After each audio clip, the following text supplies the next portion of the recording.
I'm only given 3 minutes to talk about this. I don't know how to get 10 minutes. Some people are able to have 10 minutes, but I only have 3. So I have been feeling led from the Lord to be able to start talking about how He's been using me as an Uber driver.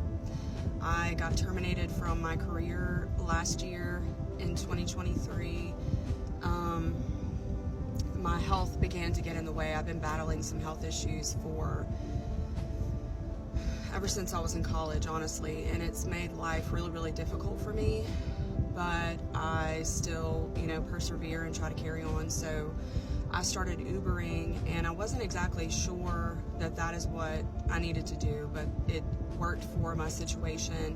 I can only drive at most 15 hours a week, which isn't very much. I'm not making very much money, but I realized very shortly after I started doing it that the Lord was going to use me in such a way to minister to the people that were in my car, and so I'll begin to share those stories on here. But one of the things that He's been walking me through in this season is to completely trust Him and depend on Him for everything, for Him as my provider, and that He is leading me.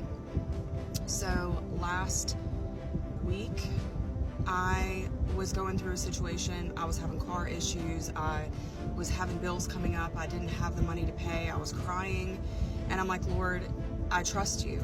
And, there's so much detail, but ultimately it was hard. It was very hard to walk through.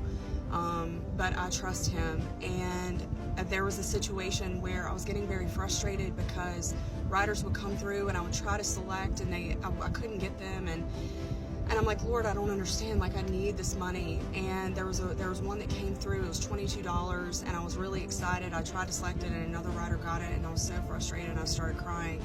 But I told the Lord that I trust Him. And shortly after, I selected a rider that was $7, and I picked her up, and I knew immediately that she was the reason. She was the reason that the Lord put breath in my lungs and put my feet on the ground in that day so that I could minister to her, because she had literally just been praying to the Lord that she was ready to give up. And He used me as a vessel that said yes to Him. And when she was in my car, I began to minister to her and pray for her and pray over her situation and love her and encourage her the best that I possibly could. And guess what? That's good enough. My yes to the Lord is what I needed to do, and I needed to step out in faith. So I just wanted to share that God is providing and He is leading, and we can trust Him in all things.